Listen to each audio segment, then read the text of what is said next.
राजीवनेत्रं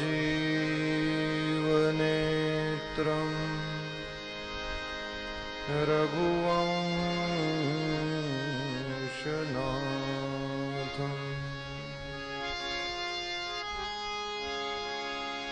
कारुण्यरूपं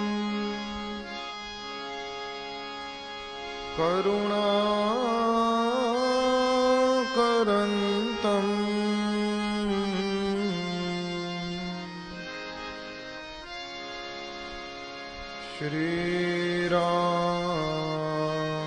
श्रीरामचन्द्रं शरणं प्रपद्ये।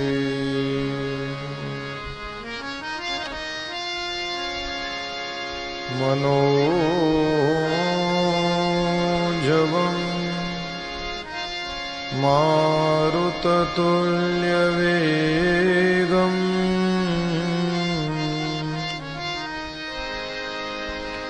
जितेन्द्रियं बुद्धिमतां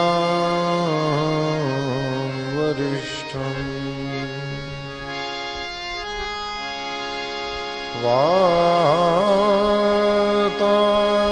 वातात्मजं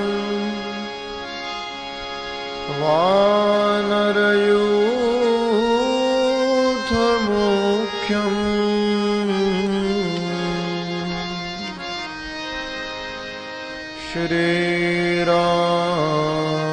श्रीरामदूतं शरणं प्रपद्ये। बोलिए श्री रामचंद्र भगवान की जय। श्री हनुमान जी महाराज की जय। सद्गुरु देव की जय।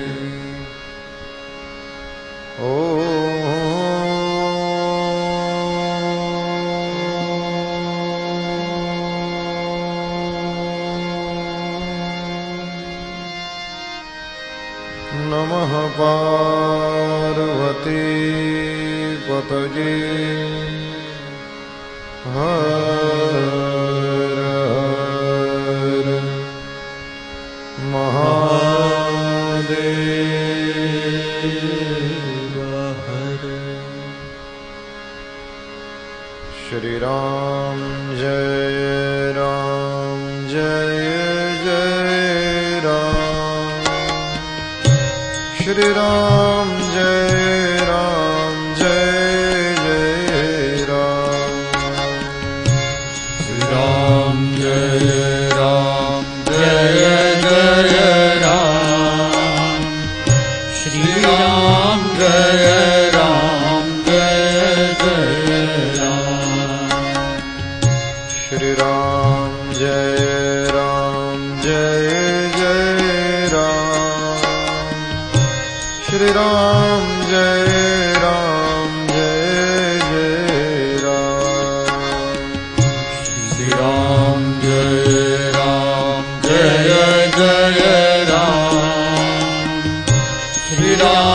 जय राम जय जय राम। श्री राम जय राम जय जय Ram.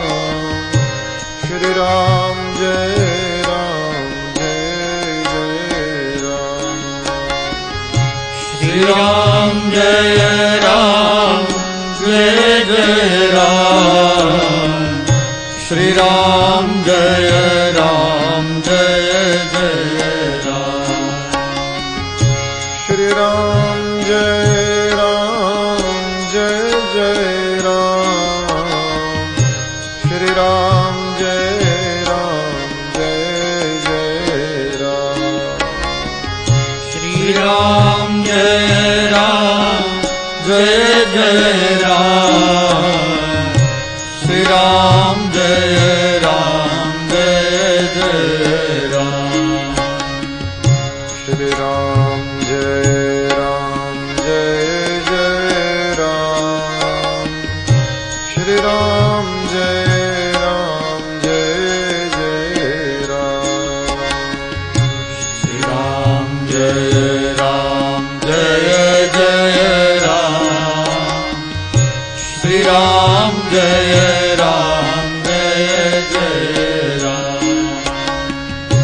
Shri Ram Jaya Ram Jaya Jaya Ram Shri Ram Jaya Ram Jaya Jaya Ram Shri Ram Jaya Ram Jaya Jaya Ram Shri Ram Jaya Ram Jaya Jaya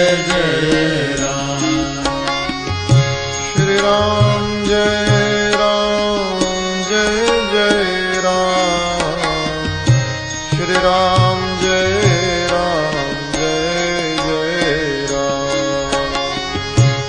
Ram Jaya Ram Jaya Jaya Ram Shri Ram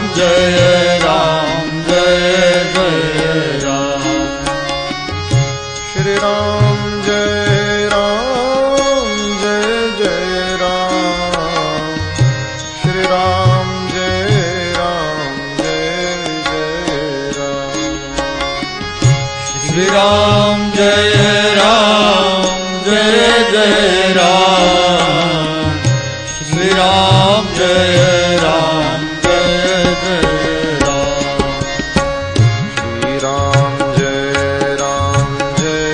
Jaya Ram Shri Ram Jaya Ram Jaya Jaya Ram Shri Ram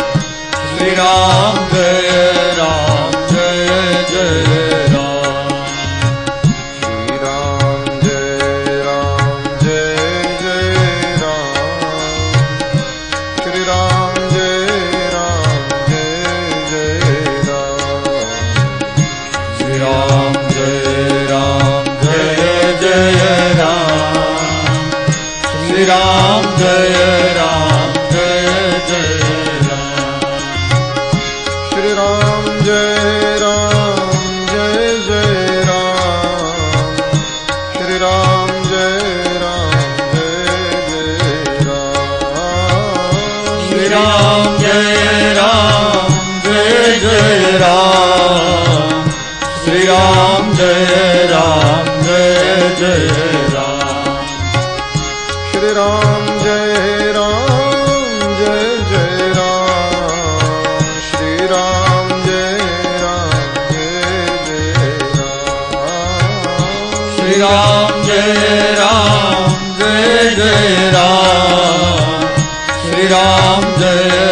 Ram Jaya Ram Jaya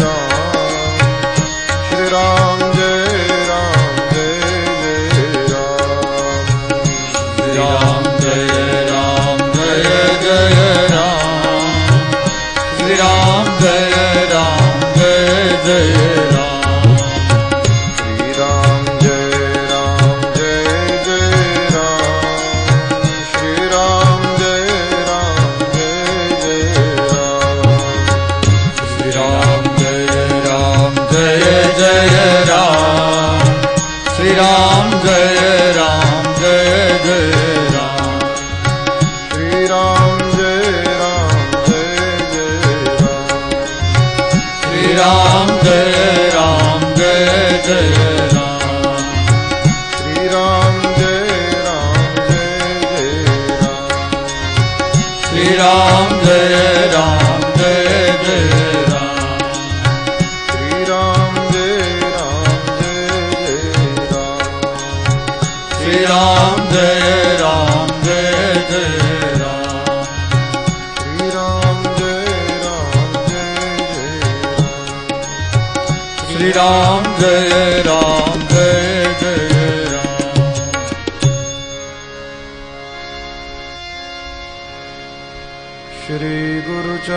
Saroj रज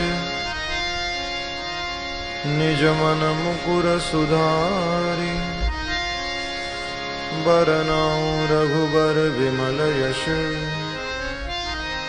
जोदायक फलचारी मंगल भवन अमंगल हारी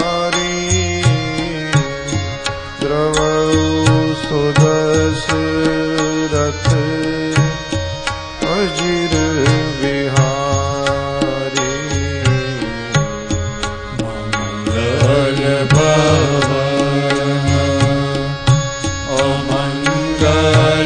अमंगलहारी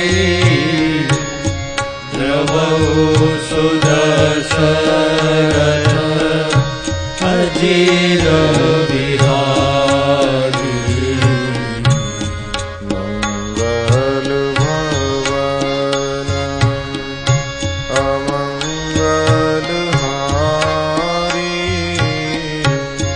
द्रवहु सुदशरथ अजीर विहारी मंगल भवन अमंगलहारी द्रवहु सुदशरथ अजीर विहारी जय जय जय हनुमान गोसाई कृपा करहु गुरु देव की नाई। जय जय जय हनुमान गोसाई कृपा करहु गुरु देव की नाई। जय जय जय हनुमान गोसाई कृपा करहु गुरु देव की नाई। जय जय जय हनुमान गोसाई कृपा करहु गुरु देव की नाई। मंगल भवन अमंगलहारी द्रवहु सुदशरथ अजीर विहारी मंगल भवन अमंगलहारी द्रवहु सुदशरथ अजीर विहारी मंगल भवन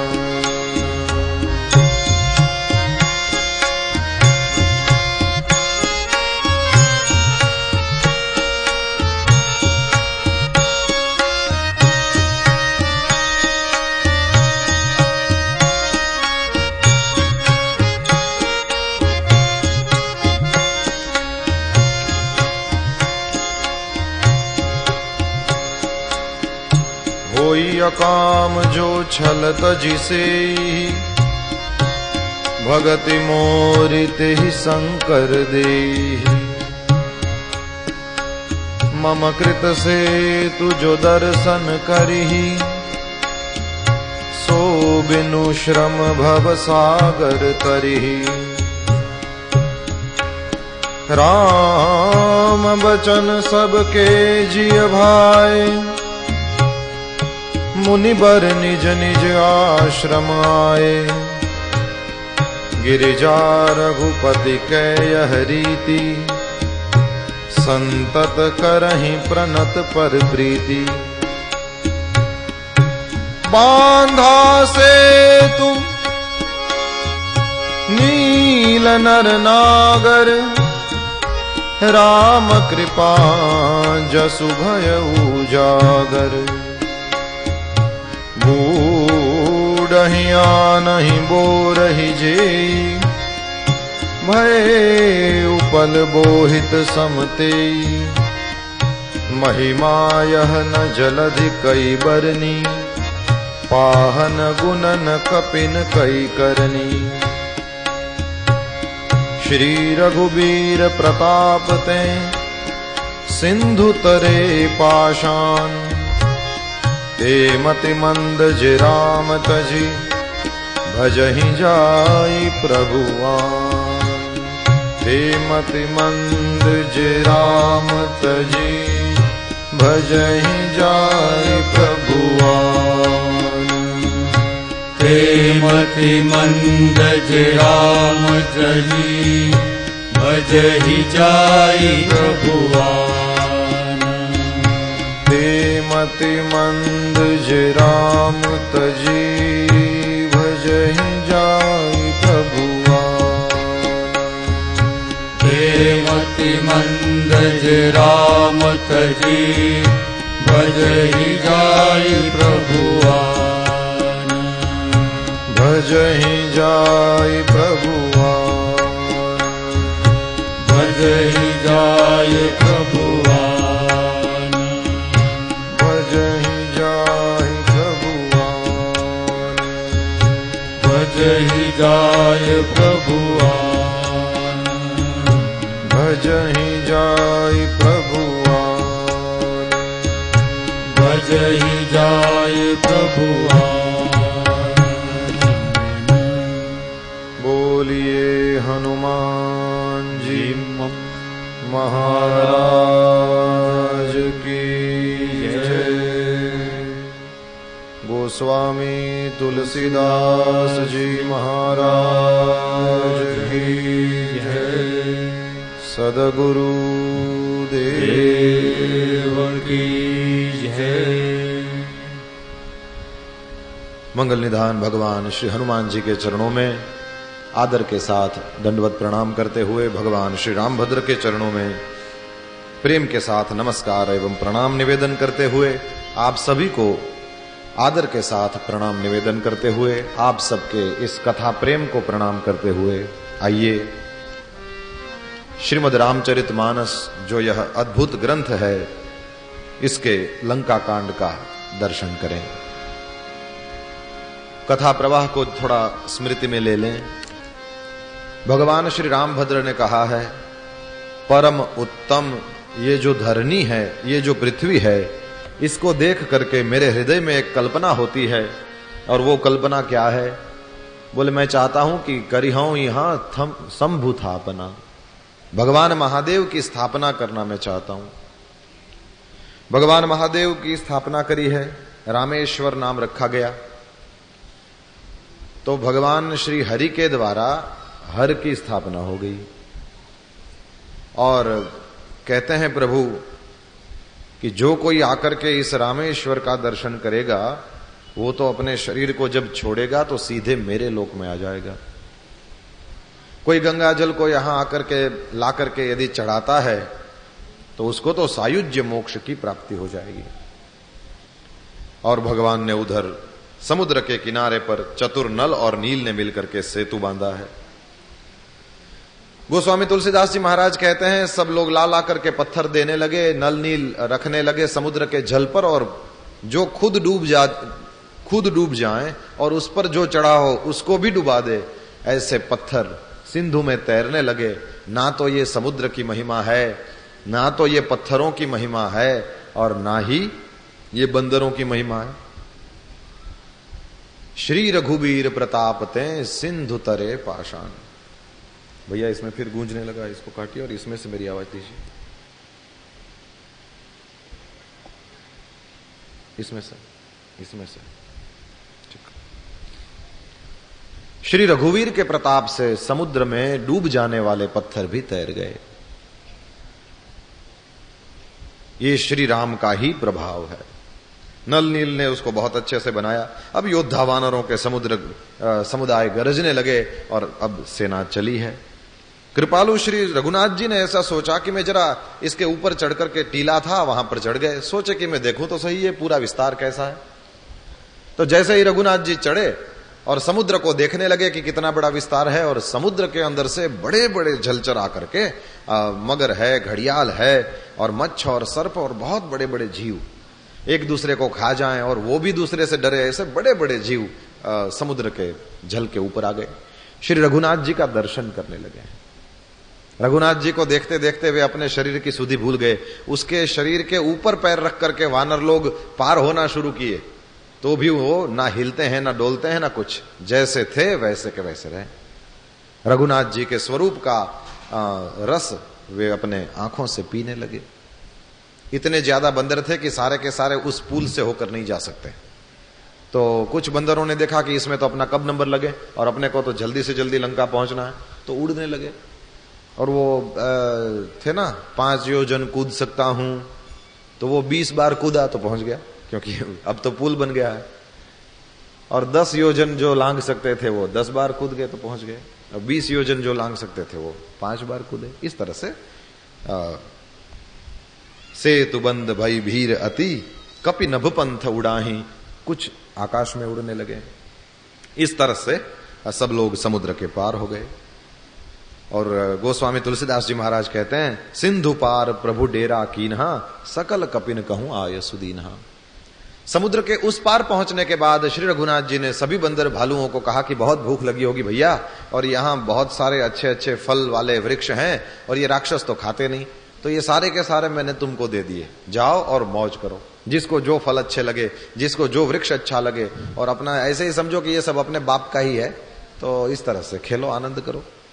तो रघुनाथ जी जिसके बाप हैं तो सारी दुनिया उसके बाप की है। हम ही लोगों को देख लो, हम रघुनाथ जी को अपने सिर पे धारण करके चलते हैं, तो जहां जाते हैं बाप बन के रहते हैं, और हमारे बाप हमको हर जगह अच्छे से रखते हैं। अपने बाप का समझ के चलो। तो रघुनाथ जी ने जैसे ही सब सकल कपिन कहूं आय सुदीन्हा, सबको कहा कि जाओ और मधुर फल खाओ, तो फिर रीछ वानर दौड़ने लगे। और वृक्षों ने देखा कि श्री रघुनाथ जी की आज्ञा भई है, और इसके बाद में तो फिर क्या कहना, ऋतु अरु कुऋतु, वो सब ऋतु है कि नहीं है, अब जाड़े के मौसम है और उसमें आम पकने लगे। इस तरह से जो मौसम में जो फल नहीं आते, वो भी वृक्षों ने सोचा यदि राम की सेवा नहीं करी तो हमारा जन्म व्यर्थ चला गया। राम जी की सेवा में सारे वृक्ष फलने लगे, फूलने लगे। और बानर भालू मीठे मीठे फल खाते हैं, वृक्षों को हिलाते हैं, और पर्वतों के शिखरों को उठा उठा के लंका की ओर फेंकने लगे, और घूमने लगे, फिरने लगे। और जहां जहां किसी राक्षस को पावे तो सारे मिलकर के उस राक्षस को घेरें और राम जी का नाम सुनावे, राम जी का यश सुनावे। और जब तक भगवान श्री हरि का नाम नहीं लेते, नाक काट लें, कान काट लें, और फिर उसको मार मार के भगाएं। तो जिन जिन लोगों की नाक कटी थी उन सब ने जाकर के रावण के पास जाकर के ये बात करी कि ये सब तो इधर आ गए हैं।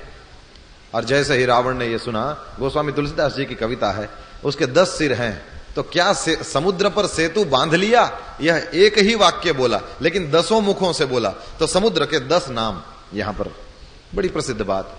बांध्यो बन निधि, नीर निधि, जलधि, सिंधु, बारिश, सत्य तोय निधि, कंपति, उदधि, पयोधि, नदीस। समुद्र के 10 नाम बोल पड़ा। क्या सच में ये लोग इधर आ गए? बोले बिल्कुल आ गए हैं। और फिर तो अपनी व्याकुलता को समझता हुआ, ऊपर से हंसता हुआ, भय को भुलाकर रावण अपने महल में चला गया। अब जैसे ही मंदोदरी ने जाना कि प्रभु इस पार आ गए हैं, तो उसने तो अपना सिर नवाया है, अपना अंचल जो है वो रावण के चरणों में रख करके बोलती है, हे नाथ, लड़ना उसी के साथ चाहिए जिससे जीतने की संभावना हो। आप कहां और राम जी कहां? अब ये कोई सिर और कहां माथा है ना, कहां माथा है और कहां चरण है, कहां कोई छोटा सा मच्छर है और कहां गरुड़ जी है, कहां राम जी और कहां आप। महाराज, जीतने की जब कोई संभावना नहीं तो फिर वहां क्यों जाना? बहुत समझाया और कह दिया कि भाई दुनिया में तो ये नियम है कि चौथे पन जाइए नृप कानन। जब चौथी अवस्था लग जाए तो फिर बच्चों को राज्य सौंप करके आपको तो जंगल चले जाना चाहिए तपस्या के लिए। रघुनाथ जी का यश सुनाने लगी, रावण का कल्याण हो ऐसी बातें कहने लगी, लेकिन मंदोदरी की किसी बात को रावण ने स्वीकार नहीं किया। और मंदोदरी तो रो रो करके कहती है, नाथ रघुनाथ का भजन करिए, ये आपको हर तरह से अभय कर देगा, और आप रघुनाथ का भजन करेंगे तो और कुछ तो नहीं, लेकिन मेरा सुहाग अचल हो जाएगा। मैं अपने सुहाग के लिए आपसे भीख मांगती हूं। अब रावण हंसने लगा, ऐसी जो तू डर की बातें करती है, तो तुझे क्या पता नहीं है दुनिया में जितने भी बड़े बड़े योद्धा हैं उन सबको तो मैंने वश में कर लिया है, जितने दिक्पाल हैं, काल हैं, उन सबको मैं वश में करके बैठा हूं, क्यों डरती है? अरे तेरे पति की एक बार आज्ञा हो जाए तो 14 भुवन आज भी हिलने लगते हैं। तो ये तू वनवासियों को देख कर डरती है। मंदोदरी समझ गई कि अब तो इसकी बुद्धि उल्टी हो गई है, जितना मैं सही सही वाली बात बताऊं ये उल्टा उल्टा अर्थ लेने लगा। तो रावण उसको समझा करके फिर सभा में गया, बैठ गया और सभा में मंत्रियों से पूछता है कि कहो, ये सुना है कि ये सब इधर आ गए, तो इसके साथ कैसे लड़ा जाए, क्या किया जाए। तो सब मंत्री हंसने लगे और कहने लगे, महाराज ये भी कोई पूछने की बात है, जैसे ही आएंगे हम तो इसको पाव भाजी समझेंगे और पिज्जा समझेंगे और इसको है ना पकौड़ी समझेंगे, और फिर वो जैसे कुंभकर्ण का वर्णन आगे जाके आता है ना, कोटि कोटि कपि धरी धरी खाई, इस तरह से हम लोग तो इसको भुजिया समझ करके खाना शुरू करेंगे। कोई पूछने की बात है? तीनों लोगों को आपने जीत लिया, कभी सलाह करने की जरूरत नहीं पड़ी, और ये मनुजों को और बानरों को देख करके आप हमसे सलाह करते हैं, हमको शर्म लगती है, इसमें हम क्या सलाह दें। उस समय रावण का एक बेटा था, उसका नाम था प्रहस्त। इसकी बुद्धि कुछ ठिकाने थी, पता नहीं, मैंने देखा है ये पुराणों की कथाओं को देखिए, हर जगह भगवान ने कोई एक ऐसा मिसमैच डाल दिया है कि आपको लगे कि ये यहां क्या कर रहा है। भगवान ने ऐसे कुछ पूरी अयोध्या है ना, अब अयोध्या में दशरथ जी को देखिए, मतलब जिसका भी चरित्र देखेंगे प्रणाम करने को दिल करेगा। ठाकुर जी ने वहां पता नहीं क्या करुणा करी, एक मंथरा रख दी है ना, मंथरा वहां पर। और अच्छा आप समझो कि वो तो एक ही बार काम किया उसने, बोले कोई बात नहीं, ये जब पूरा हो जाएगा राम जी जाएंगे, तो तुलसीदास जी ने तो वो विवाद वाली कथा नहीं लिखी, लेकिन वो धोबी महाराज वहां पर उपस्थित हो गए। ऐसा कुछ मिसमैच रखते हैं। अच्छा इधर दो मिसमैच है, अब लंका में चले जाओ, जिसको देखो वही महिष मानुष धेनु खर अज खाने वाले, और वहां किसको रख दिया, रामा युद्ध अंकित ग्रह शोभा बरनी न जाए, वहां पर विभीषण को रख दिया। दूसरा कोई है, बोले है, कौन, माल्यवंत अति सचिव सयाना, उसने भी समझाने की चेष्टा करी थी। मंदोदरी तो साक्षात देवी जी हैं ही हैं। और ये प्रहस्त, ये रावण का अपना बेटा, ये रावण के साथ नहीं है। और हिरण्यकशिपु को देखिए, उसमें मिसमैच कौन है, प्रहलाद। हिरण्यकशिपु नारायण का कोई नाम नहीं बोलेगा, मेरा ये ऑर्डर है, और उसी का बेटा नारायण नाम का संकीर्तन करता था। तो ठाकुर जी किसी न किसी को एक को ऐसा मिसमैच रखते हैं कि आप लोग देखने को दिल करे कि क्या बात है। और वो कुछ और नहीं है, ये जैसे मैया जो होती है वो अपने बच्चे को अच्छे से वो पफ पाउडर और वो सब लगा के एकदम सुंदर फूल जैसा तैयार करती है, और फिर वो डिठोना लगाती है, उसकी कोई जरूरत नहीं, लेकिन क्यों कि मेरे बच्चे को नजर न लग जाए। तो इस तरह से ठाकुर जी ने अयोध्या जो है उसको साधक दशा कहते हैं। ये लंका वाले विषयी, अयोध्या वाले साधक, और जनकपुर वाले सब सिद्ध हैं। तो तीन ही तो हैं, विषयी साधक सिद्ध सयाने, त्रिविध जीव जग वेद बखाने। तो अयोध्या वाले जो हैं वो साधक हैं। तो अयोध्या में ऐसा, जनकपुर में कोई नहीं, क्योंकि वो तो सिद्ध दशा है, वहां कोई नहीं, लेकिन यहां पर अयोध्या में रखा है। क्यों, बोले मेरे साधक को किसी की नजर न लग जाए। तो किसी एक को ऐसा मिसमैच भगवान रखते हैं। तो इसमें लंका में भी ये प्रहस्त जो रावण का ही बेटा। अच्छा एक उदाहरण और देकर आगे बढ़ जाऊं, कौरवों में जब ये द्रौपदी की साड़ी पर हाथ डाला गया, उस समय दुर्योधन का सगा भाई विकर्ण था, वो खड़ा होकर विरोध अपना दर्ज कराता है कि ये ठीक नहीं हो रहा है, और उसको किसी ने कान नहीं दिया। वहां भी एक था, मतलब भगवान इसी तरह से, उनकी ये डिजाइन की स्टाइल है, वो इसी तरह से डिजाइन करते हैं जब करते हैं। ओके आ जाओ कथा में। तो प्रहस्त ने कह दिया रावण को कि ये सब जो गाल बजा रहे हैं, ये जो होशियारी कर रहे हैं, ये जो बड़ी बड़ी बातें ठोक रहे हैं आपके सामने, इन सबको ये बात पूछो कि इतनी खुशामती क्यों करते हो। ये बंदर और भालू तुम्हारे पिज्जा और पास्ता यदि हैं, तो एक ही बंदर समुद्र लांघ करके इधर आया था, और तासु चरित मनमह सब गावा। आज भी सभी उसके नाम की माला जपते हैं, सबको पूछ लो। मीठी बात करने वाले पिताजी लाखों मिल जाएंगे, लेकिन सुनने में खराब लगे, लेकिन वैसे सही हो वैसी बात करने वाले आपको बहुत कम मिलेंगे। सही वाली बात करने वाले बहुत कम होते हैं, बाकी तो ज्यादातर वो पंप भरने वाले ही होते हैं। वो नहीं, रावण कंस ने देखा कि देवकी के 6 तो मैंने मार दिए, 7वें का जन्म नहीं हुआ, अब जो आवे वो 8वां, तो अब उसका क्या करना है। तो सब लोग क्या कहने लगे, अरे महाराज आपने दुनिया को जीत लिया, इसमें डरने की क्या बात है, जैसे 6 मार दिए वैसे 8वें को मार देंगे, जैसे वो कोई मच्छर हो। ऐसे पंप भर, अच्छा ये पंप भरने वाले कब आते हैं, पंप माने वो जो साइकिल में हवा भरते हैं ना, वो उसकी बात कर रहा हूं। वो कब आते हैं आपके बाजू में मालूम? जब थोड़ा बहुत भगवान आपको पैसा दे दे, 1,00,000, 2,00,000, 3,00,000, 4,00,000, 5,00,000 जब आए ना, तो वो ये हवा भरने वाले आपके इर्द गिर्द आ जाते हैं। वो आपको तैराते ही रखते हैं, डूबने नहीं देते। इनसे संभलना। तो प्रहस्त ने कहा कि ये सब जिस तरह से सम्मति सुनाते हैं आपको, ये सुनने में अच्छी है, बाकी इन लोगों की बातें सुनने जैसी है नहीं महाराज। मैं तो ये कहता हूं यदि नीति सुननी है तो मेरे से सुनो। मैं तो ये कहता हूं कि उनकी पत्नी को वापस दे दो, और फिर वो यदि स्त्री पाकर के लौट जाएं तो फिर कोई व्यर्थ का झगड़ा बढ़ाने की जरूरत नहीं है। और यदि ये नहीं मानते हैं, नहीं फिरते हैं, तो फिर उसके बाद युद्ध भूमि में उनसे डटकर मार काट कीजिए। ये कोई ऐसा प्रसंग नहीं है जिसमें युद्ध बढ़ाने की जरूरत हो। इसमें उनकी स्त्री को वापस देने भर से ये पूरा कार्यक्रम समाप्त हो जाएगा। लेकिन ये सुना तो रावण बड़ा गुस्से में, मूर्ख, तुझे ऐसी बुद्धि किसने सिखाई? अरे अभी तो कुछ शुरू नहीं हुआ, अभी से तेरे दिल में संदेह हो रहा है, निश्चित तू मुझे हराएगा, चला जा यहां से। और वो अंट संट बकने लगा। तो बेटा थोड़ी बाप की सुनते हैं। तो इसमें लिखा है रावण को गालियां देता हुआ, दुनिया के सामने गालियां देता हुआ प्रहस्त अपने घर चला गया कि तुझे हित की सलाह ऐसे ही नहीं लगती, जैसे मृत्यु के वश जो हो जाता है उसको दवा काम नहीं करती। तो इस तरह से वहां प्रहस्त फिर घर चला गया। अब यहां लंका की चोटी पर एक बहुत बड़ा महल था। रावण का वो इवनिंग टाइम में वहां जाकर के बैठता था, और फिर वो सब दुनिया भर को उसने तो वश में कर रखा था। तो अप्सराओं को कहा था कि इवनिंग टाइम में आप लोगों की इधर ड्यूटी है, तो आप लोगों को इधर आके डांस करना है। और गंधर्वों को कहा कि तुम लोगों को इधर आके अपना थोड़ा वो सब ऑर्केस्ट्रा लाना है और इधर बजाओ, अब मैं बैठ के देखूंगा। तो ये चलता था। प्रहस्त चला गया और रावण अपनी 20 भुजाओं को देखता हुआ वहां पर जाकर के बैठ गया। और उधर वो सब म्यूजिक शुरू हुआ और डांस और वो सब नाटक जो चलता है रावण के यहाँ, वो सब शुरू हुआ। अब यहां पर राम जी तो सुबेल पर्वत पर थे। सुबेल पर्वत पर उन्होंने एक अच्छी जगह देखी, तो वहां पर लक्ष्मण जी ने वृक्षों के कोमल पत्ते बिछा दिए और सुंदर फूल बिछा दिए, और उस पर एक कोमल सा मृग छाला रख दिया, और रघुनाथ जी उस पर बैठ गए। भगवान श्रीहरि वहां पर विराजमान थे, और उन्होंने जैसे ही पूर्व दिशा की ओर देखा तो चंद्रमा उदित हो रहा था। उधर वो म्यूजिक चल रहा था, इधर ये चंद्रमा निकल आया।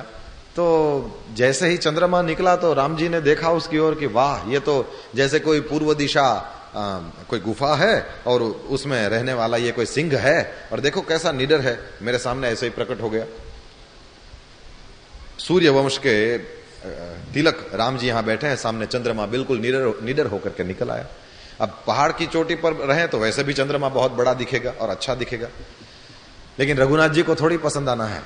वो तो यदि सीता जी विराजमान हो तो चंद्रमा भूषण है, नहीं तो दूषण है, और उसको देख करके उनको अच्छा नहीं लगा। चंद्रमा को देख करके राम जी को पता नहीं, वो उनके साथ उनकी सेटिंग नहीं है। मिथिला में जब बैठे थे तो शाम को चंद्रमा निकला था, और क्या बोले, जन्म सिंधु पुनि बंधु विष। याद है वहां चंद्रमा की निंदा करी थी कि सिय मुख समता पाव किमी चंद बापुरो रंक। ये तो रंक है, सीता जी के मुंह के समान ये सुंदर नहीं है, लोग कहते हैं, लेकिन ये इतना सुंदर नहीं। तो आज भी गालियां सुननी है चंद्रमा को। अब रघुवीर ने जैसे ही उसको देखा तो कहते हैं कि भाई ये जो चंद्रमा में श्यामता है, जो कि ये कालापन है, सब अपने अपनी बुद्धि के अनुसार कहो, ये कालापन है वो क्या है। रामचरितमानस का ये बहुत प्रसिद्ध और बढ़िया वाला प्रसंग, इसमें सबकी कक्षा पता चलती है कौन क्या है। तो राम जी ने कहा बताओ ये क्या है कालापन जो है। तो सबसे पहले सुग्रीव बोला कि महाराज वो तो ऐसा सुना है कि पृथ्वी की परछाई है, सूर्य और चंद्रमा के बीच में पृथ्वी है, तो इसी का जितना इसमें व्यवधान हो उस तरह से चंद्रमा हमको छोटा बड़ा दिखता है, वो छोटा बड़ा थोड़ी होता है, ये पृथ्वी की ही परछाई है।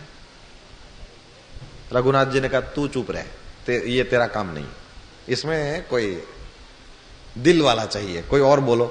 तो एक ने कही कि महाराज मैं दिल वाला हूं। अच्छा तू बोल।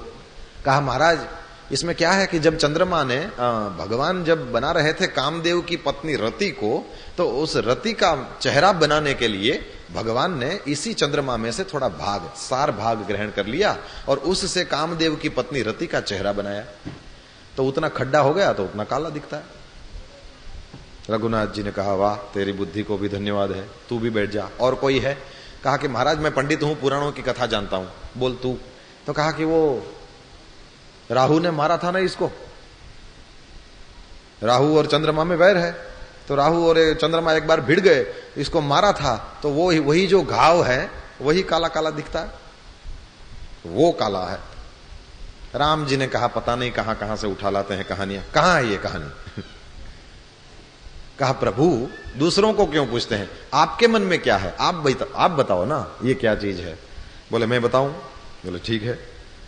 प्रभु कह गरल बंधु ससिकेरा और अति प्रिय निज उर दीन बसेरा। देखो व्यक्ति की जैसी सिचुएशन होती है सारी चीजें उसको वैसी ही दिखती है। किसी भूखे आदमी को तुम चंद्रमा दिखा दो, वो उसे रोटी दिखेगा।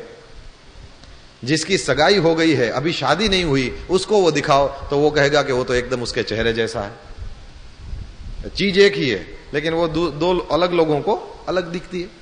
उसका कारण क्या है? अपनी मानसिक स्थिति जैसी है वैसा उसको बाहर दिखता है। वो एक ही फूल हनुमान जी को लाल दिखे और सीता जी को श्याम रंग के दिखे, वो कथा है ना, प्रसिद्ध है। तो हनुमान जी को लाल क्यों दिखे?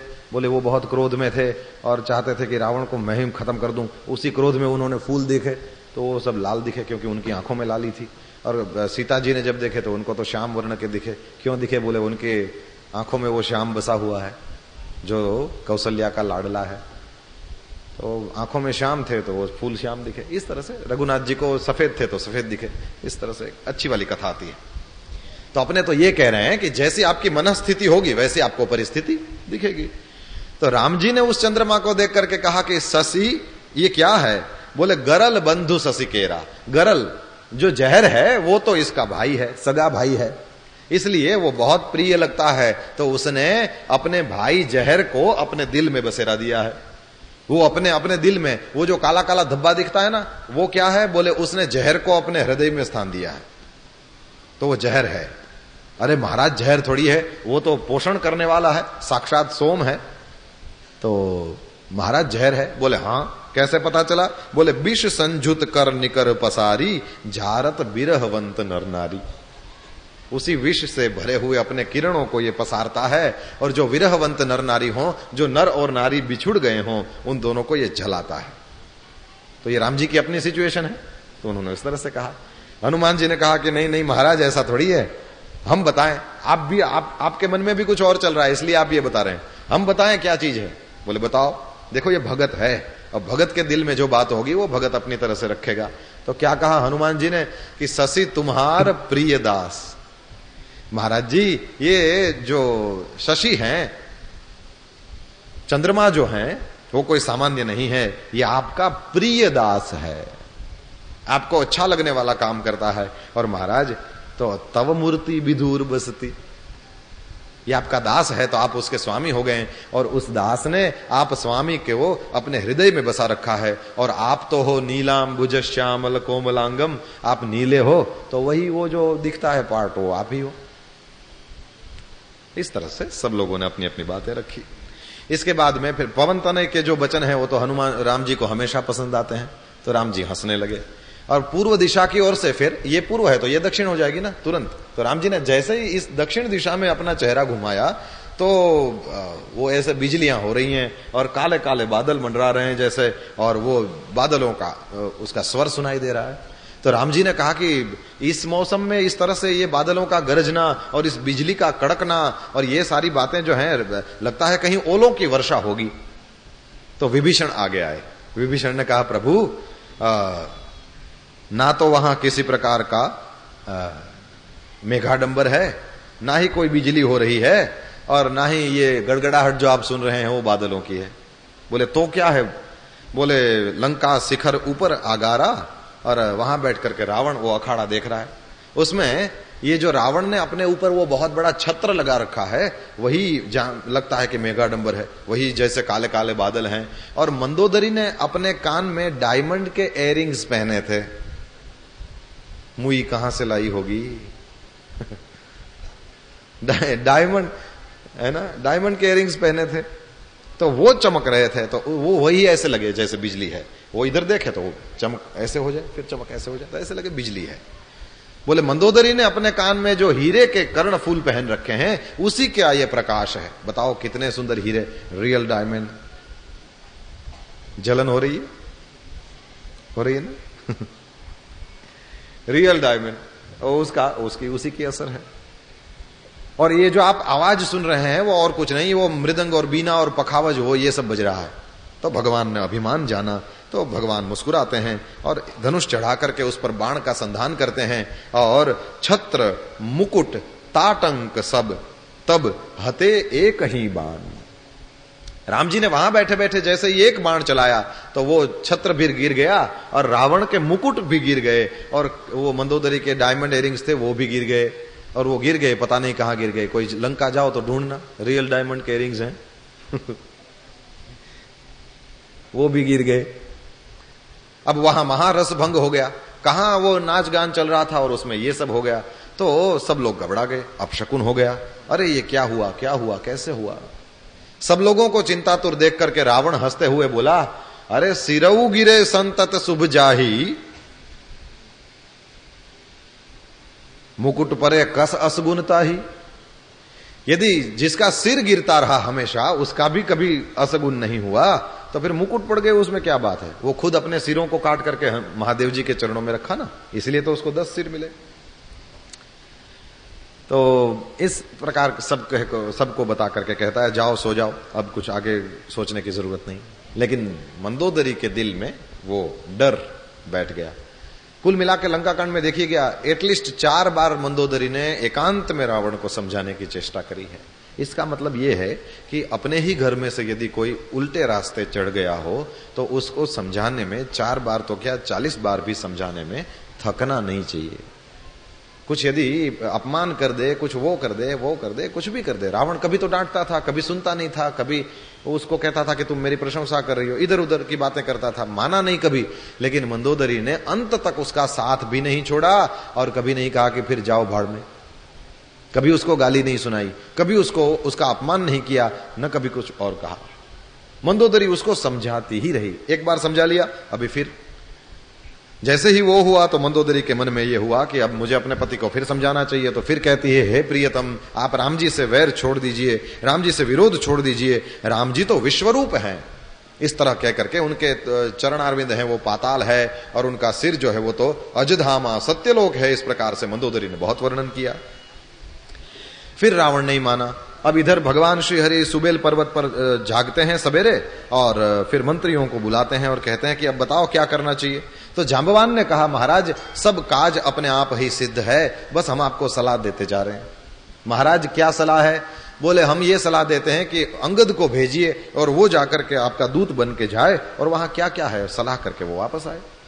राम जी ने कहा बहुत अच्छा। अंगद को बुलाते हैं और कहते हैं कि तुमको बहुत समझा कर तो मैं क्या कहूं बालीसुत, मैं जानता हूं तुम बहुत चतुर हो, बस शत्रु से वही बातचीत करना जिससे उसका कल्याण हो और हमारा काम भी बन जाए।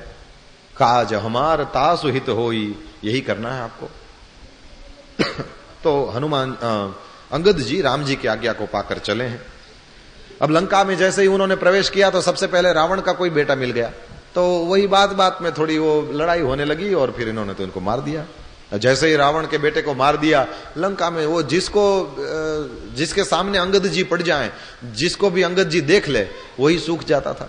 बिना बताए रावण का महल कहां है वो सब निशानियां करने लगे, इधर जाओ इधर जाओ इधर जाओ। कोई कुछ बोलता नहीं, सब नीचा सिर किए हुए हैं। और रावण गया वहीं महल के दरवाजे पर और वहां जाकर के एक राक्षस को कहा, ए अंदर जाके बताओ इसको कि मैं आया हूं। बोले मैं माने आप कौन? बोले वो तू बता दे, अपने आप वो समझ जाएगा। तो वहां जाकर के कहा, महाराज कोई बंदर खड़ा है, अंदर आना चाहता है। रावण ने कहा ठीक है बुलाओ उसको, देखे तो सही कौन है। तो सब राक्षस दौड़ के गए हैं और अंगद जी को अंदर बुला के लाए। और गोस्वामी तुलसीदास जी लिखते हैं, अंगद ने अंदर सभा में जाकर के देखा तो रावण अंगद को कैसा दिखा? बोले जैसे सहित प्राण कज्जल गिरी, जैसे काजल का मानो जिंदा पहाड़ सामने बैठा हो। क्या रूप पाया होगा, देखो तो सही। इसकी मां इसको डिठोना लगाती होगी, बेटे तेरे को कहीं नजर न लग जाए। काजल का जैसे पहाड़, जिंदा पहाड़ सामने बैठा हो। मन में सोचो गोस्वामी जी ने कैसी कैसी उपमाएं धरी है। तो वहां जाकर के बिल्कुल बिना डरे हुए अंगद जी खड़े हो गए सभा के बीच में, और जैसे ही अंगद जी वहां अंदर प्रवेश करते हैं, सारे राक्षस बिना कुछ सोचे समझे, जैसे ही अंगद अंदर आए सारी सभा खड़ी होगी, और रावण क्रोध से जलने लगा, ये क्या है, बैठ जाओ। सबके सब डर के मारे बैठ गए। अंगद ने सोचा, वाह, हनुमान जी ने क्या प्रभाव दिखलाया, मेरे को देख करके, उसकी जेरोक्स को देख के भी लोग खड़े हो गए, तो वे खुद आए होंगे तब क्या हुआ होगा। तो अंगद जी तो वहां खड़े हो गए। फिर अंगद जी बैठ जाते हैं। तो रावण ने कहा, ए बंदर, कौन है तू? तो अंगद ने कहा कि मैं रघुवीर का दूत हूं, और मुझे लगा कि मेरे बाप से तेरी दोस्ती थी, तो तुमको मैं समझाने के लिए आ गया। रावण ने कहा, संभाल कर बोल, मूर्ख, मुझ देवताओं के शत्रुओं को तूने जाना नहीं? अरे भाई, अपना और अपने बाप का नाम तो बता, किस नाते से समझे कि हम दोनों मित्र थे? तो अंगद ने कहा, मेरा नाम अंगद है और मैं बाली का बेटा हूं। कभी मिले थे? Have you met? कभी तो कैजुअली भी मिल गए होगे, याद करो बाली को तो। और जैसे ही बाली का नाम सुना थोड़ा खिसी आ गए। हाँ हाँ हाँ, रहा बाली बानर, मैं जाना। तो अंगद ने कहा, ये तो क्या बात है, याद आ गया अपना दोस्त? बोले, हाँ याद आ गया। छोड़ ये सब और बता बाली कहां है? तो अंगद ने कहा, बस 10 दिन के बाद उसी के पास तुझे जाना है, और फिर अपने दोस्त को गले मिलना और सब पूछ लेना कैसा है दोस्त, अपने आप पता चल जाएगा। तो बाली कहां है? वहीं जाना है तेरे को।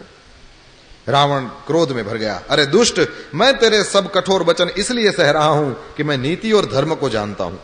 अंगद ने कहा, हां, तुम्हारी धर्मशीलता के बारे में मैंने भी सुना है। वो ये कि तुमने पराई स्त्री की चोरी करी है, और दूत की रक्षा की बात तो अपनी आंखों देख ली, और ऐसे धर्म के व्रत को धारण करने वाले तुम डूबकर मर नहीं जाते? नाक कान से रहित अपनी बहन को देखकर भी तुमने धर्म ही तो सोचा, इसलिए तो युद्ध करने नहीं आए और हमको क्षमा कर दिया। शूर्पणखा उसको देख करके भी तो तूने कुछ नहीं किया। फिर रावण क्रोध में भर गया, अरे जड़ जंतु वानर, व्यर्थ बकबक ना कर। अरे मूर्ख, मेरी भुजाएं तो देख, ये सब लोकपालों के विशाल बल रूपी चंद्रमा को ग्रसने के लिए राहु हैं। अंगद ने कहा, ओहो, ऐसा है? बोले, हाँ ऐसा है। अरे तेरी सेना में बता तो सही, ऐसा कौन योद्धा है जो मेरे सामने खड़ा रह सकता है? स्त्री को हर लिया तो तेरा स्वामी है, वो तो वैसे ही बिना बल का हो गया। अब बड़ा भाई दुखी है तो छोटा भाई भी दुखी है, और जाम्बवान तो बुढ़ा हो गया, और नल नील हैं वो तो आर्किटेक्ट हैं, वो तो पुल बनाना जानते हैं। रहा बाली है कपि एक महाबलशीला। रावण ने भी हनुमान जी की प्रशंसा करी है कि हाँ, एक है जो महान बलवान है, और वही जो पहले आया था और मेरे नगर को जला करके चला गया था। फिर अंगद जी हंसने लगे, सही बात है, वो यहां आकर के नगर को जला के चला गया था। अरे वो तो सुग्रीव से दौड़ भी नहीं लगा सकता, वो और कुछ काम नहीं कर सकता, इसलिए हमने उसको भेजा था कि वो देख के आओ रावण के नगर में क्या क्या है। इस तरह से वो बड़ी बड़ी बातें करते हैं ना, तो बढ़ चढ़ के बातें। रावण को कहा अंगद जी ने कि रघुनाथ ने उनको आज्ञा नहीं दिया था कि जाके उसका लंका को जला देना, तो यहां उसने लंका जलाई तो रघुनाथ जी के डर से और सुग्रीव के डर से वो छिप कर खड़ा था। अरे मैं तुमको सही बताता हूं रावण, हमारी सेना में एक भी ऐसा वानर नहीं जो तुमसे लड़ने में शोभा पाए। तुमको मार देंगे तो रघुपति की कीर्ति कोई बढ़नी थोड़ी है, उनमें तो बड़ा दोष है। फिर भी है रावण, याद रख, क्षत्रिय जाति का क्रोध बड़ा कठिन होता है। ऐसे वक्रोक्ति रूपी बाण जैसे ही मारे, रावण का दिल जल गया। रावण हंसकर बोला, एक बात तो पक्की है अंगद। बोले क्या? बोले वो जो मनुष्य और बंदरों की तुम प्रशंसा कर रहे हो तो हमारे आहार हैं, लेकिन फिर भी तुम उसकी प्रशंसा किए जा रहे हो। तो बंदर की जात में एक ऐसा गुण होता है कि जो उसे पालता है वो अनेकों उपायों से उसकी प्रशंसा करने की चेष्टा करता रहता है। रावण ने कहा कि तेरी जाति जो है वो स्वामी भक्त है, अपने मालिक के गुण इस प्रकार क्यों नहीं बखानेगा? लेकिन मैं गुणों का आदर करने वाला हूं, इसलिए सुनता हूं। अंगद ने कहा, हाँ, तुम्हारी सच्ची गुण ग्राहकता तो मुझे हनुमान जी ने बताई थी। क्या? बोले वो तुम्हारे पूरे नगर को तहस नहस करके, तुम्हारी अशोक वाटिका को तहस नहस करके, तुम्हारे बेटे को मार करके और तुम्हारी पूरी लंका को जला करके चले गए, फिर भी तुमने उसका कुछ नहीं किया। सही में तुम गुण ग्राहक हो, तुम क्षमा करने वाले आदमी हो। रावण ने कहा, अरे वानर, तेरी ऐसी बुद्धि है तभी तो तू अपने बाप को खा गया। यह ऐसे कह के वो हंसने लगा। और जैसे ही वो कहा तो अंगद ने कहा, पिता को खाकर फिर तुझको भी खा डालता। लेकिन अभी तुरंत कुछ और ही बात मेरी समझ में आ गई। क्या? बोले कई रावण हैं जिसके बारे में तू बखान करता है ना। तो एक रावण तो वो था जो कभी पाताल में गया था बलि को जीतने के लिए। ये श्रीमद् भागवत की कथा। तो बलि राजा के अपने गेट कीपर बन करके वामन भगवान वहां खड़े हैं, द्वारपाल बन के वामन जी वहां खड़े हैं। तो जैसे ही वो युद्ध करने गया था तो वामन जी ने केवल अपने दाहिने चरण का केवल एक अंगूठा भर रावण को मारा था। ऐसी कथा है श्रीमद् भागवत में कि केवल दाहिने चरण का अंगूठा भर रावण को मारा और रावण वो पाताल से उड़ा, लंका में जाके गिरा। तो अंगद ने कहा उसकी कथा मैंने सुनी है, वो बलि को जीतने के लिए पाताल में गया हुआ था और बच्चों ने उसे घुड़साल में बांध दिया था, वही रावण। या फिर एक और रावण था जिसके बारे में मैंने सुना है कि वो सहस्त्रबाहु ने जैसे ही उसको देखा तो दौड़कर एक विशेष प्रकार के विचित्र प्राणी समझ करके उसको पकड़ लिया। तो तमाशे के लिए वो उसे घर ले आया। फिर पुलस्त्य मुनि गए कि ये मेरा बेटा है, कोई विचित्र प्राणी नहीं है, छोड़ दे। तब जाके छोड़ा था। और एक रावण की बात कहने में तो मुझे बहुत संकोच हो रहा है, बता दूं? बोले बता। बोले वो वाली की कांख में रहा था। तो इसमें से तू कौन है ये बता। रावण ने कहा कि मूर्ख सुन, मैं वही बलवान रावण हूं जिसकी भुजाओं की लीला माने करामात कैलाश पर्वत भी जानता है, जिसकी शूरता उमापति महादेव जी जानते हैं और जिन्हें अपने सिर रूपी पुष्प चढ़ा चढ़ाकर मैंने पूजा करी है। जासु चलत डोलती मि धरनी, चढ़त मत गज जिमि लघुतरनी, जिसके चलते समय पृथ्वी इस प्रकार हिलती है जैसे मत वाले हाथियों के चढ़ते समय कोई छोटी नाव हिलने डोलने के, वो मैं रावण हूं।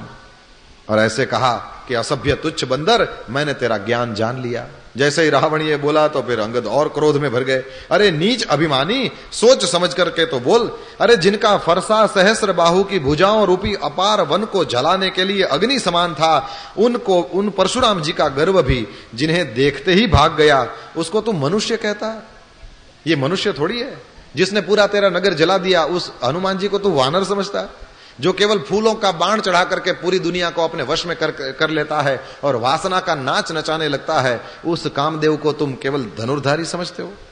रावण, कपट छोड़ दे, सुन ले, यदि तू श्री राम जी का वैरी हुआ तो तुझे ब्रह्मा और रुद्र भी नहीं बचा सकेंगे।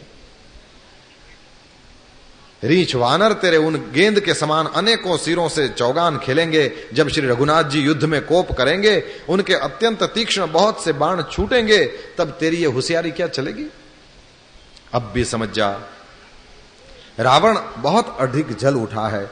गोस्वामी जी कहते हैं रावण बोलने लगा, अरे मूर्ख, कुंभकर्ण जैसा मेरा भाई, इंद्र का शत्रु सुप्रसिद्ध मेघनाद जैसा मेरा पुत्र, और मेरा पराक्रम तो तूने सुना ही नहीं। मैंने संपूर्ण जड़ चेतन जगत को अपने वश में कर लिया है। वानरों की सहायता जोड़कर राम ने समुद्र बांध लिया, बस यही उसकी प्रभुता है। समुद्र को तो अनेकों पक्षी भी लांघ जाते हैं, इससे वे शूर नहीं माने जाते। और हे वानर, यदि तेरा मालिक जिसकी गुण गाथा तू बार बार कह रहा है, संग्राम में लड़ने वाला यदि प्रसिद्ध योद्धा है, तो फिर ये दूतों को क्यों भेजता है समाधान करने के लिए? जिसको लड़ना हो वो इस प्रकार से दूतों को नहीं भेजता। कैलाश का मथन करने वाली मेरी भुजाओं को देख और अपने शत्रु अपने स्वामी को उसके बाद में फिर सराहना कर। रावण के समान शूरवीर कौन है जिसने अपने ही हाथों सिर काट काट कर अत्यंत हर्ष के साथ बहुत बार उन्हें अग्नि में होम दिया। स्वयं गौरीपति शिव जी भी इस बात के साक्षी हैं। अब ये कहा तो अंगद ने फिर उसका भी उत्तर दे दिया कि हाँ, ये सुना है कि तेरे समान लज्जावान जगत में कोई नहीं है। लज्जा तो तेरा स्वभाव है, और सिर काटना और कैलाश उठाना, ये दोनों बातें ऐसी तेरे सिर में चढ़ी हुई हैं कि ताते बार 20 तय कही, इसी चीज को बार बार कहता रहता है। अरे मंदबुद्धि, सुन, सिर काटने से भी क्या कोई शूरवीर हो जाता है? यदि समुद्र को बांधने से कोई शूरवीर नहीं होता तो सिर काटने से थोड़ी। अब इंद्र जाली कहूं कहिए न बीरा, काटे निज कर सकल शरीरा। वो जादूगर जो होते हैं वो दुनिया के सामने अपने पूरे शरीर को 100 बार काट देते हैं, उसको कोई शूरवीर कहते हैं? और बात रही वो कैलाश को उठाने की, तो गधों के झुंड भी बोझ लाद कर चलते हैं, इस कारण से वे कोई शूरवीर थोड़ी कहे जाते हैं। कैलाश पहाड़ उठा लिया तो क्या हुआ, गधों के झुंड हैं वो भी बोझ लाद कर चलते हैं। इस तरह से दोनों लड़ने लगे और अंत में जब राम जी का अपमान किया है तो राम जी की निंदा को सुन नहीं पाया और कपिश्रेष्ठ अंगद अत्यंत क्रोधित होकर के कहने लगे कि अपने कानों से भगवान विष्णु और शिव की निंदा जो सुनता है उसको गोवध के समान पाप लगता है। अंगद जी बहुत जोर से कटकटाने लगे और उन्होंने तमक कर अपने दोनों भुजदंडों को पृथ्वी पर दे मारा। पृथ्वी हिलने लगी है। रावण गिर जाता, लेकिन गिरते गिरते संभल कर फिर उठ गया है और उसके अत्यंत सुंदर मुकुट जो है वो अंगद ने जैसे ही हाथ अपने दोनों धरती पर जमा दिए, रावण के मुकुट गिर गए। अब रावण अपने मुकुटों को संभाल करके जैसे ही लेने लगा तो अंगद ने लात जमा करके 4 मुकुट जो है वो फेंक दिए। वो चारों मुकुट राम जी जहां बैठे थे उधर जाके गिरे। लोग सोचने लगे कि ये दिन में उल्कापात होने लगा, लेकिन ऐसी कोई बात नहीं थी। हनुमान जी जाकर के चारों मुकुटों को लाते हैं। सब वानर लोग देखने लगे कि इतने सुंदर मुकुट, ये क्या चीजें हैं। राम जी ने कहा ये और कुछ नहीं है, उल्कापात नहीं हुआ है, रावण के मुकुट हैं। तो यहां पर रावण क्रोधित हुआ और फिर हनुमान जी ने उछल करके उनको पकड़ लिया। तो फिर प्रभु के पास ले गए हैं और वानरों को तमाशा दिखाने लगा। अब यहां रावण जो है वो कहने लगा, अरे इसे मार दो, इस वानर को वापस नहीं जाए, इसको पकड़ लो, मार लो, जला दो, जो कुछ कर सकते हो कर दो, लेकिन इसको यहीं मार दो। और जहां कहीं रीछ वानरों को पाओ जाओ और खा डालो, पृथ्वी को बंदरों से रहित कर दो, जाकर दोनों तपस्वी भाइयों को जीते जी पकड़ लो। इस प्रकार से जोर से बोलने लगा। तो अंगद जी क्रोध में भरकर बोले, तुझे गाल बजाते लाज नहीं आती? अरे मैं तेरे दांत तोड़ने में समर्थ हूं, लेकिन क्या करूं, रघुनाथ जी ने मुझे आज्ञा नहीं दी। अंगद की युक्ति सुनी तो रावण मुस्कुराने लगा, कहने लगा, मूर्ख, बहुत झूठ बोलना तूने कहां से सीखा? बाली तो कभी इस प्रकार झूठ नहीं बोलता था। लगता है तू तपस्वियों में मिलकर के लबाड़ हो गया है। अंगद ने कहा, यदि तेरी 10 जीभें मैंने नहीं उखाड़ ली तो सचमुच मैं लबाड़ ही हूं। रामचंद्र जी के प्रताप को समझ करके अंगद जी क्रोधित हो उठे और रावण की सभा में प्रण करके उन्होंने अपने पांव रोप दिए हैं। कहा, मूर्ख, यदि तू मेरा चरण हटा सकेगा तो श्री राम जी लौट जाएंगे और मैं सीता को हार गया। जो मम चरण सकसी 60 टारी, फिर ही राम सीता मैं हारी। अंगद जी ने जिस प्रकार इतना बोल करके अपना पैर रोप दिया है, रावण ने कहा, ए वीरों सुनो, इसका पांव पकड़ करके बंदर को पृथ्वी पर पछाड़ दो। बहुत से योद्धा उठे हैं, कई बार प्रयत्न किया लेकिन हो नहीं सका। उसके बाद में फिर रावण उठता है। रावण जैसे ही अंगद के पांव को स्पर्श करता है तो अंगद ने कहा कि दूर हट जा, मेरा चरण पकड़ने से तेरे को कोई लाभ नहीं होना है। मूर्ख, जाकर के श्री राम जी के चरण क्यों नहीं पकड़ता? जैसे ये सुना तो मन में सकुचा करके लौट गया है। उसकी सारी श्री जाती रही, तेजोहीन हो गया, जैसे कोई दोपहर में चंद्रमा निकल आया हो। सिर नीचा करके सिंहासन पर जा बैठा। फिर अंगद ने उसको अनेकों प्रकार की नीति कही है, लेकिन रावण नहीं माना, क्योंकि उसका काल निकट आ गया था। अंत में अंगद ये कह करके चला गया कि रणभूमि में तुझे खेला खेला कर न मारूं तो मुझे कहना। अंगद का प्रण सुना सब राक्षस भय से व्याकुल हो गए और फिर अंगद जी शत्रु के बल का मर्दन करके अंगद जी हर्षित होकर के श्री राम जी के चरणों में आकर के मस्तक नवाते हैं। अब अंगद जी ने जैसे ही वंदन करी है, राम जी ने उसको बहुत बहुत आशीर्वाद दिए। यहां पर संध्या हो गई है तो दशग्रीव है वो उदास होकर के रावण महल में चला गया। फिर मंदोदरी ने समझाने की चेष्टा करी, हे कांत, मन में समझकर कुबुद्धि को छोड़ दो। अरे उनके छोटे भाई ने एक जरा सी लकीर खींच दी थी, उसके पार तो आप जा नहीं पाए थे। अब ऐसा तो तुम्हारा पुरुषत्व है। व्यर्थ गाल न मारिए, डींग मत हाकिए, मेरे कहने पर हृदय में कुछ विचार कीजिए और राम जी का वो भजन करिए। आपके 2 बेटे मारे गए, नगर जल गया, जो हुआ सो हुआ। हे प्रियतम, अब भी इस भूल की पूर्ति कर दीजिए और राम जी से वैर त्याग दीजिए। परब्रह्म परमात्मा श्री रघुनाथ जी का भजन करिए और निर्मल यश लीजिए। लेकिन फिर भी नहीं सुना। सवेरे जाकर के फिर सभा में बैठ गया और यहां पर सुबेल पर्वत पर राम जी अंगद को बुलाते हैं और अंगद को कहते हैं, अंगद भैया सच सच बताना, ये जो तूने 4 मुकुट फेंके थे वो किस तरह से पाए? मुझे तो बड़ा आश्चर्य हुआ। तो अंगद ने कहा कि महाराज, ये जो आप मुझे पूछ रहे हैं तो मुझे जवाब देना पड़ेगा, लेकिन आप क्या नहीं जानते हैं? वो मुकुट नहीं थे। अच्छा, तो क्या था? बोले वो राजा के 4 गुण थे। तो 4 गुण कौन से हैं? गोस्वामी जी लिखते हैं, सामदान अरुदंड विभेदा, सामदान अरुदंड विभेदा, सामदान अरुदंड दंड विभेदा।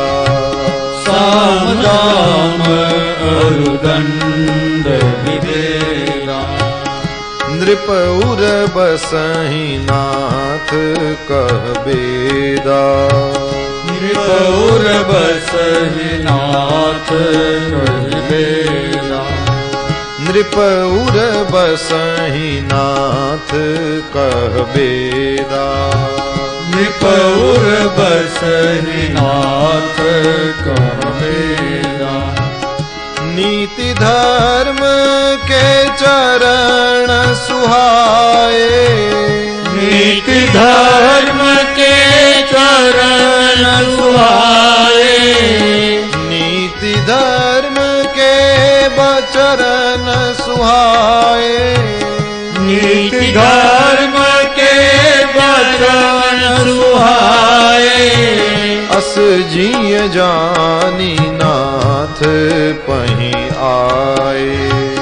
अस जिय जानी नाथ पहि आए। अस जिय जानी नाथ पहि आए। अस जिय जानी नाथ पहि आए। हे नाथ, वेद कहते हैं कि साम दान दंड और भेद ये चारों राजा के हृदय में बसते हैं। ये नीति और धर्म के सुंदर चार चरण हैं। लेकिन महाराज, रावण में धर्म तो रहा नहीं, नीति तो रही नहीं, तो फिर ये सब आपके पास आ गए। अंगद की परम चतुरता सुनी है, राम जी हंसने लगे हैं। फिर तो बालीपुत्र ने लंका के सब समाचार सुना दिए। अब तो श्री रामचंद्र जी ने मंत्रियों को पास बुलाया और कहा कि भाई, लंका के 4 बड़े विकट दरवाजे हैं, उन पर किस तरह से आक्रमण किया जाए, इस पर विचार करो। तो वानर राज सुग्रीव, ऋक्षपति, जांबवान, विभीषण, इन सब ने रघुनाथ जी का स्मरण किया और फिर विचार करके उन्होंने कर्तव्य निश्चित किया और वानरों की 4 सेनाएं अलग अलग 4 दल बना दिए। यथा योग्य जैसे चाहिए वैसे सेनापति नियुक्त कर दिए। सब यूथपतियों को बुलाया और सबको समझाते हैं, जिसे सुनकर वानर सिंह के समान गर्जना करके दौड़ने लगे।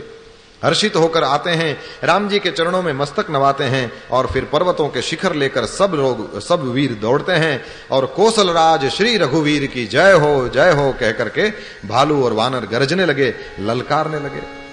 लंका को बहुत श्रेष्ठ अजय किला जानते हुए भी वानर प्रभु श्री रामचंद्र जी के प्रताप से निडर होकर चले हैं और चारों ओर से घिरी हुई बादलों की घटा की तरह लंका को चारों दिशाओं से घेर कर वे मुंह से ही डंके और भेरी बजाने लगे।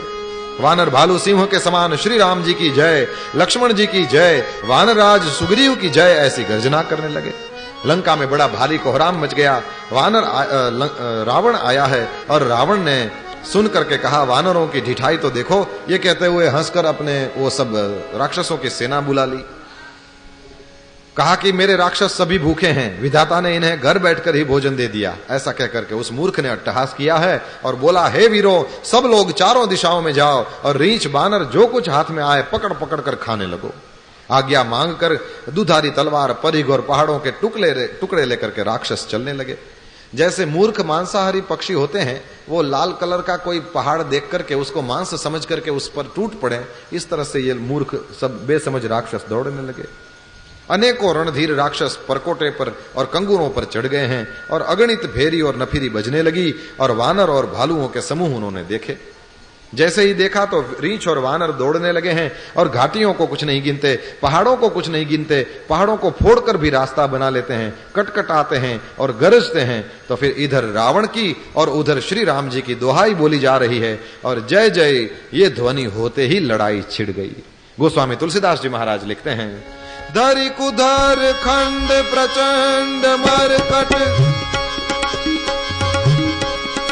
धरि कुधर खंड प्रचंड मरकट, भालुगढ़ पर डारही जपटही चरण गही पटकी मही बजी, चलत बहुरी पचारही अति तरल तरुण प्रताप तर बही, तमकी गढ़ चढ़ी चढ़ी गए कपि भालू चढ़ी मंदिर न जाता, राम जस गावत भय, राम जस गावत भय, राम जस गावत भय।